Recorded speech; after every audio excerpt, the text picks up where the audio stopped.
భక్తి మరియు సూఫీవాదం భారతదేశంలో విభిన్న సంస్కృతులకు పునాది. భక్తి మరియు సూఫీవాదం అనే రెండు పరివర్తన ఉద్యమాల ద్వారా భారతదేశ సాంస్కృతిక చరిత్ర రూపొందించబడింది. భక్తి మరియు అపారమైన ప్రేమలో పాతుకుపోయిన ఈ ఉద్యమాలు ఆధ్యాత్మికతను, అందరినీ కలుపుకొనిపోవడాన్ని భారతావనిలో సమకాలీన తత్వానికి పునాది వేసింది. సోదరాభావం, సమానత్వం అనే నాటి సందేశాలు నేటికీ ప్రతిధ్వనిస్తున్నాయి. మోక్షం కోసం వ్యక్తి సర్వోన్నత దేవునికి భక్తితో లొంగిపోవడాన్ని ప్రోత్సహిస్తుంది. పురాతన బ్రాహ్మణ మరియు బౌద్ధ సంప్రదాయాలు, అలాగే భగవద్గీత వంటి గ్రంథాల నుండి తిరిగి గుర్తించబడిన భక్తి దక్షిణ భారతదేశంలో 7వ మరియు 10వ శతాబ్దాల మధ్య ప్రాముఖ్యతను సంతరించుకుంది. దక్షిణ భారతదేశంలోని నాయనార్, శైవులు మరియు ఆళ్వార్, వైష్ణవ, సాధువులు సంస్కృతం యొక్క ప్రత్యేకతను చాటివేస్తూ తమిళ వేమాక్యుల ద్వారా భక్తిని బోధించారు. వారు మతపరమైన సమానత్వాన్ని పదే పదే నొక్కి చెప్పారు. కుల మరియు లింగ భేదాలను విస్మరించి భక్తి ఉద్యమం ఆధ్యాత్మికతను ప్రజాస్వామీకరించడంలో సఫలీకృతులయ్యారు. 11వ శతాబ్దం నాటికి రామానుజుల వంటి తత్వవేత్తలచే ఈ ఉద్యమం పునరుజ్జీవింపబడింది. వారు దానిని కొత్త సైద్ధాంతిక లోతుతో నింపారు. ఢిల్లీ సుల్తానేట్ శకం 13వ శతాబ్దం సమయంలో భక్తి ఉద్యమాలు ఉత్తర భారతదేశంలో ఉద్భవించింది. కబీర్, తులసీదాస్ మరియు మీరాబాయి వంటి సాధువులు ఉద్యమాన్ని మరింత ప్రాచుర్యంలోకి తెచ్చారు.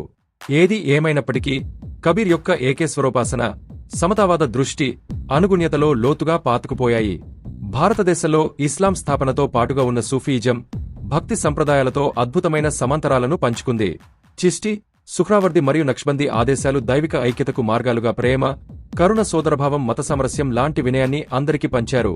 ఖ్వాజా మొయినుద్దీన్ చిస్తీ, బాబా ఫరీద్ మరియు హజ్రత్ నిజాముద్దీన్ ఔలియా వంటి సూఫీ సాధువులు మతపరమైన విభజనలలో అనుచరులను సర్వమత సామరస్యాన్ని పెంపొందించారు. వారి ఆధ్యాత్మిక సమావేశాలలో తరచుగా సంగీతం మరియు కవిత్వం ఉంటాయి. భక్తిని సామూహిక అనుభవంగా మారుస్తుంది. భక్తి మరియు సూఫీ సంప్రదాయాలు ఒక శక్తివంతమైన సమకాలీకరణ సంస్కృతిని సృష్టించాయి. ఉదాహరణకు, కబీర్ తన శ్లోకాలలో హిందూ మరియు ఇస్లామిక్ ఇతివృత్తాలను మిళితం చేశాడు మరియు దానినే 2 వర్గాలతోనూ ప్రతిధ్వనించాడు. అమీర్ ఖుస్రూ, ఒక సూఫీ కవి, తన కంపోజిషన్లలో పర్షియన్ మరియు భారతీయ సాంస్కృతిక మూలాంశాల సంగమాన్ని నిర్వహించారు. 2 ఉద్యమాలు ప్రాంతీయ భాషల వినియోగాన్ని సమర్థించాయి, ఆధ్యాత్మికతను ప్రజలకు అందుబాటులోకి తెచ్చాయి.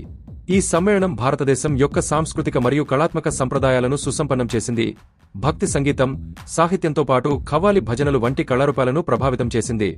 నేటి విభజన రాజకీయాలతో సమాజంలో ప్రజలు వివిధ వర్గాలుగా విడిపోతున్నారు. ప్రపంచంలో ఈ ఉద్యమాలు మానవత్వాన్ని బోధించి అందరికీ ఆధ్యాత్మిక విలువలను మనకు గుర్తు చేస్తాయి. వారి బోధనలు విద్య మరియు బహిరంగ ఉపన్యాసంలో పునరుజ్జీవింపబడితే భిన్నత్వంలో ఏకత్వం అనే భారతదేశ వారసత్వానికి అనుగుణంగా మరింత సామరస్యపూర్వకమైన సమగ్రమైన సమాజానికి స్ఫూర్తినిస్తుంది. ఈ ఉద్యమాలు ఆధ్యాత్మికత మతపరమైన సరిహద్దులను అధిగమిస్తుందని ఆశించవచ్చు. సంగీతం, కవిత్వం మరియు తత్వాలను పునరుజ్జీవింపజేయడం ద్వారా భారతదేశం యొక్క బహుళత్వ గుర్తింపును బలోపేతం చేయవచ్చు.